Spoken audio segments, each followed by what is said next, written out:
American യുദ്ധ കപ്പലിന് നേരെ വീണ്ടും യമനിൽ നിന്ന് ശക്തമായിരിക്കുന്ന ആക്രമണം. ചെങ്കടൽ കേന്ദ്രീകരിച്ചുകൊണ്ട് യാത്രാ കപ്പലിന് സുരക്ഷ ഒരുക്കാൻ വേണ്ടി തയ്യാറെടുക്കുന്നതിനിടയിലാണ് അമേരിക്കൻ യുദ്ധക്കപ്പലിന് നേരെ ആക്രമണം ഉണ്ടായത് എന്ന തരത്തിലുള്ള റിപ്പോർട്ടാണ് ഏറ്റവും ഒടുവിൽ ഇപ്പോൾ പുറത്തു വന്നിരിക്കുന്നത്. പ്രതിരോധ സംവിധാനങ്ങളൊക്കെ ശക്തമായിരുന്നു എന്നുള്ളതും അതോടൊപ്പം തന്നെ യാത്രാ കപ്പലുകൾക്കടക്കം ചരക്ക് കപ്പലുകൾക്ക് ചെങ്കടൽ തീരത്തിലൂടെ ലക്ഷ്യസ്ഥാനത്ത് എത്തിക്കാൻ വേണ്ടിയിട്ടുള്ള സഹായങ്ങൾ തങ്ങൾ നൽകുമെന്ന് ഏതാനും ആഴ്ചകൾക്ക് മുമ്പാണ് അമേരിക്കയുടെ നാവികസേന തന്നെ പ്രസ്താവന പുറപ്പെടുവിച്ചത്. ഏറെക്കുറെ സുരക്ഷിതമായിരിക്കുന്ന മേഖലയാക്കി മാറ്റാനുള്ള കഠിന ശ്രമത്തിന്റെ ഭാഗമായിട്ട് നിങ്ങൾക്ക് ഈ വഴിയിലൂടെ യാത്ര പോവുകയാണെങ്കിൽ അല്ലെങ്കിൽ കപ്പലുകൾ നിങ്ങൾക്ക് കൊണ്ടുപോവുകയാണെങ്കിൽ ഞങ്ങൾ അതിന് വേണ്ട രീതിയിലുള്ള സുരക്ഷിതത്വം നൽകും എന്നതായിരുന്നു അമേരിക്കയുടെ നാവിക മേഖലയിൽ നിന്നുള്ള പ്രസ്താവനയായിട്ട് പുറത്തു വന്നത്. ഇതിനോടനുബന്ധിച്ചായിരിക്കണം ഒരു കപ്പൽ ഇങ്ങനെ യാത്ര ചെയ്യുന്നു എന്നുള്ളതും അതോടനുബന്ധിച്ച് അമേരിക്കൻ സൈന്യം, അമേരിക്കയുടെ സായുധ സൈന്യങ്ങൾ ഇതിനെ പിന്തുടരുന്നു എന്ന തരത്തിലുള്ള റിപ്പോർട്ട് പുറത്തു വന്നതിനോടനുബന്ധിച്ച് ആക്രമണം നടന്നു എന്നുള്ളതും വലിയ നാശനഷ്ടങ്ങളൊക്കെ ഈ കപ്പലിന് നേരെ ഉണ്ടായിട്ടുണ്ട്. അത് എത്രത്തോളം കനമുള്ളതാണ് എന്നതിനെക്കുറിച്ചുള്ള വിവരങ്ങൾ ഇപ്പോഴും പുറത്തു വരുന്നില്ല. ഏതാനും മാസങ്ങൾക്ക് മുമ്പ് തന്നെ UN സഭയിൽ ഒരു പ്രമേയം അവതരിപ്പിച്ചിരുന്നു. ഇസ്രായേലിന് വേണ്ടിയിട്ട് അമേരിക്ക അവതരിപ്പിച്ച പ്രമേയമാണ് ഈ മേഖല ആക്രമിക്കാൻ വേണ്ടി UN സഭയുടെ സഹായം അല്ലെങ്കിൽ അവരുടെ അനുമതി തേടിക്കൊണ്ടായിരുന്നു ഇങ്ങനെ ഒരു പ്രമേയം അവതരിപ്പിച്ചത്. ഒരുപാട് രാജ്യങ്ങൾ ഇതിനെ എതിർക്കുകയും ഇതുമായി ബന്ധപ്പെട്ട വലിയ ചർച്ചകളൊക്കെ നടക്കുകയും ചെയ്തു. അവരുടെ രാജ്യാതിർത്തിയുടെ മേഖലയാണ് ചെങ്കടൽ എന്നുള്ളത്. ഓരോ രാജ്യത്തിനും അതിർത്തി നിർണയിച്ച ഭാഗത്തിലൂടെ കടലുണ്ടെങ്കിൽ ആ കടലിന്റെ ഏകദേശം മധ്യഭാഗമോ അല്ലെങ്കിൽ മുഴുവനായിട്ടോ ആ രാജ്യാതിർത്തിയുമായിട്ട് ബന്ധപ്പെട്ട രാജ്യത്തിന്റെ ഭാഗമാണ് എന്നതിനാൽ ചെങ്കടലുമായിട്ട് ബന്ധപ്പെട്ട പ്രദേശങ്ങൾ യമന്റെ അതിർത്തി പങ്കിടുന്നതൊക്കെ അവരുടേതാണ്.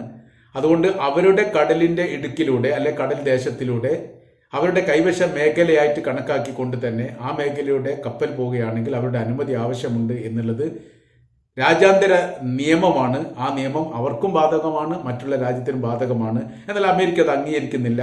അത് ശരിയായ നടപടിയല്ല എന്നുള്ള നിലപാടിലേക്ക് ഇതിനു മുൻപ് തുർക്കി തന്നെ ഔദ്യോഗികമല്ലെങ്കിലും അഭിപ്രായങ്ങൾ പറഞ്ഞിരുന്നു.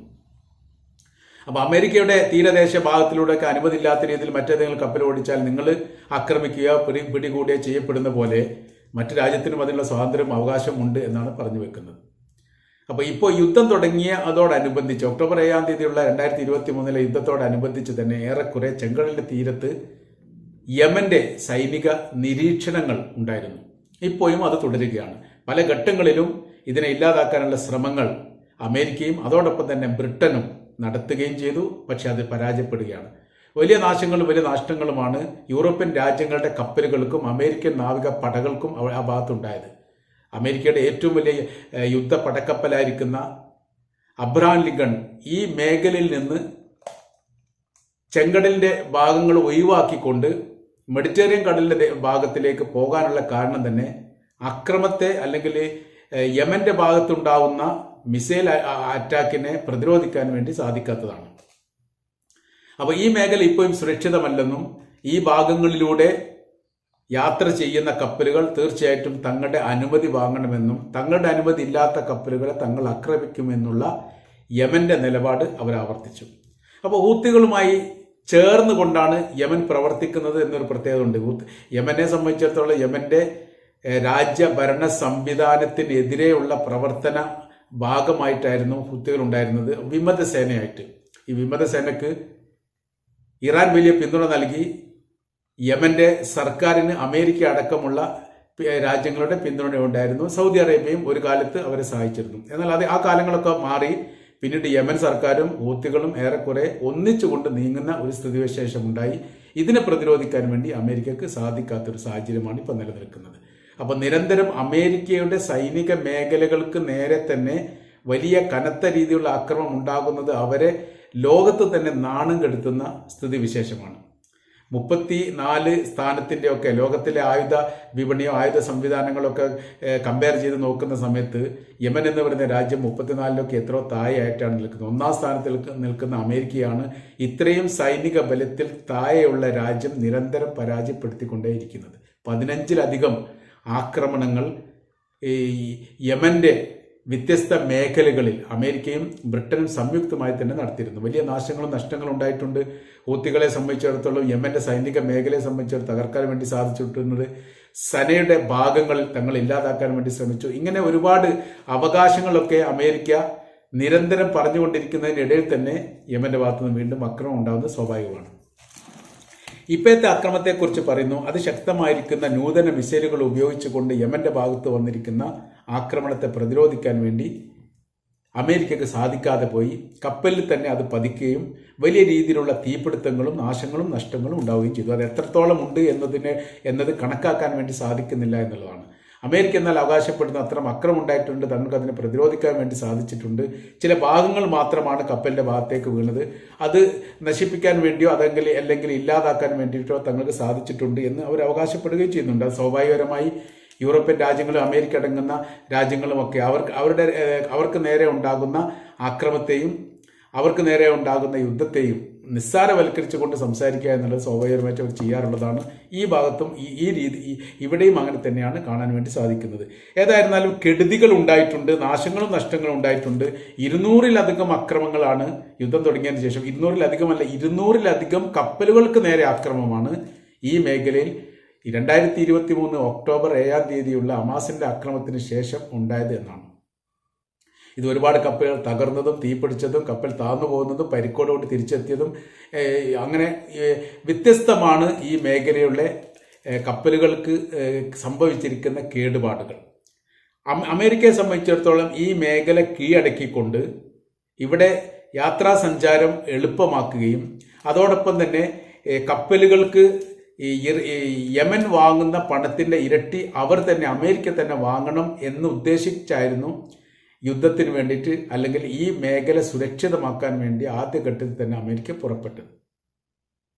അതിന് അറേബ്യൻ രാജ്യങ്ങളുടെ പിന്തുണ ആദ്യഘട്ടത്തിൽ ആവശ്യപ്പെട്ടു. സൗദി അറേബ്യ അടക്കമുള്ള രാജ്യങ്ങൾ, അതായത് ചെങ്കടലിൽ പങ്കിടുന്ന രാജ്യങ്ങൾ എല്ലാം അതിനെ എതിർത്തു. അമേരിക്കക്ക് ഈ കാര്യത്തിൽ തങ്ങൾ സഹായിക്കുകയില്ല എന്നും ഈ കാര്യത്തിൽ തങ്ങൾ ഹൂത്തികളോടൊപ്പമാണ് കാര്യമെന്ന് പറയുന്നത്. പാലസ്തീന്റെ സ്വാതന്ത്ര്യത്തിന് വേണ്ടിയാണ് ഹൂത്തികൾ ഈ മേഖല കേന്ദ്രീകരിച്ചുകൊണ്ട് യുദ്ധസന്നാഹങ്ങൾ ഒരുക്കുന്നത്. അതുകൊണ്ട് തങ്ങൾ ഒരിക്കലും പാലസ്തീനെതിരെ നിൽക്കുകയില്ല. പാലസ്തീനെതിരെ നിൽക്കുക എന്ന് പറഞ്ഞാൽ ഇസ്രായേലിനെ സഹായിക്കുന്നതിന് തുല്യമാണ്. ആ പ്രവൃത്തി ചെയ്യില്ലെന്ന് അമേരിക്കയോട് തുറന്നു പറഞ്ഞതോടുകൂടി ഈ മേഖലയിൽ വല്ലാത്ത രീതിയിലുള്ള പ്രയാസം അമേരിക്ക തന്നെ അനുഭവിക്കുകയാണ്. അത് സൗദി അറേബ്യയും ഈജിപ്തും UAEയും ബഹ്റൈൻ അടക്കമുള്ള ചെങ്കടലിന്റെ തീരദേശം പങ്കിടുന്ന എല്ലാ രാജ്യങ്ങളുടെയും നിലപാട് ഒന്ന് തന്നെയായിരുന്നു. അപ്രതീക്ഷിതമായിരുന്നു അറേബ്യൻ രാജ്യങ്ങളിൽ നിന്ന് അമേരിക്കക്ക് അനുഭവിക്കേണ്ടി വന്ന ഈ മറുപടി എന്ന് പറയുന്നത്. അതോടുകൂടി തന്നെ അവരെ സംബന്ധിച്ചിടത്തോളം ആവേശം പകുതി തന്നെ താഴ്ന്നു പോവുകയാണ് ഉണ്ടായത്. കാര്യമെന്ന് പറയുന്നത് അമേരിക്കയുടെ നയത്തിനും നിലപാടുകൾക്കും സമീപനങ്ങൾക്കും 100% പിന്തുണ എല്ലാ കാലത്തും നൽകി വരുന്ന രാജ്യങ്ങളാണ് അറേബ്യൻ രാജ്യങ്ങൾ. യുദ്ധവുമായിട്ട് ബന്ധപ്പെട്ട് അവർ മുഴുവനും ഫലസ്തീനോടൊപ്പം ചേർന്ന് നിന്നുകൊണ്ട് തന്നെയാണ് പ്രവർത്തിക്കുന്നത്. മാനസിക സാമ്പത്തിക സഹായങ്ങൾ എല്ലാ കാലത്തും ഫലസ്തീന് വേണ്ടിയിട്ട് ചെലവഴിക്കുന്ന രാജ്യങ്ങൾ തന്നെയാണ് അറേബ്യൻ രാജ്യങ്ങൾ.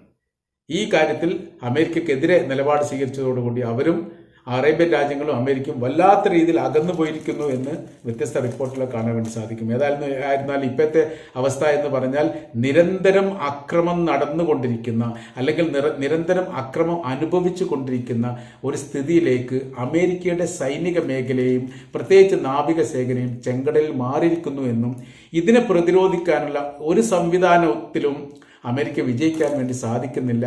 അതോടൊപ്പം തന്നെ ബ്രിട്ടൻ ചേർന്ന് നിന്നിട്ട് പോലും യഥാർത്ഥത്തിൽ നിരന്തരം അമേരിക്കക്ക് ചെങ്കടലുമായിട്ട് ബന്ധപ്പെട്ട് പരാജയമാണ് അനുഭവിക്കുന്നത് അല്ലെങ്കിൽ അനുഭവിച്ചു കൊണ്ടിരിക്കുന്നത് എന്നാണ് നമ്മൾക്ക് മനസ്സിലാക്കാൻ വേണ്ടിയിട്ട് സാധിക്കുന്നത്.